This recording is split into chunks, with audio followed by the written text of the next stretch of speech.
كنت عايز اشتري شويه حاجات للبيت، وقلت بالمره انزل اشتري الحاجات، ولقيت عندي شويه ازايز في البيت، فقلت اخدها انزل ارجعها ونشوفوا هل الفلوس بتاعت الازايز هتكفي اجيب الحاجات اللي انا عايزها للبيت ولا مش هتكفي. وادي المكنه اهي، كل اللي احنا هنعمله اللي احنا نمسك ازازه ونحطوها. طبعا لازم الازازه يكون عليها العلامه دي عشان ترجع.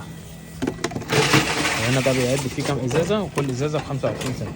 وهنا المكنه فصلت، فكان لازم انادي الشخص يجي يفضيها، وطلعتني 4.75 ولسه فاضل ازايز كتير. خلصت الازايز، ندوس على الزرار الاخضر. 51 ازازه كده، توتال 17 يورو ونص. هناخد 5 كيلو رز، وناخد كمان 2 لتر زيت، ونشتري 2 كيلو ونص بطاطس، ناخد 5 عيش. وبكده يا اصدقائي اكون جبت 2 كيلو ونص بطاطس، 2 لتر زيت، و5 كيلو رز، و6 عيش، وكل ده بفلوس الازايز، واتبقى كمان كام سنت معايا. فلو مهتم باي حاجه ليها علاقه بالمانيا، ما تنساش تعمل لي لايك وفولو عشان جاي جامد. كان معاكم محمد ابو عيسى وام ايه.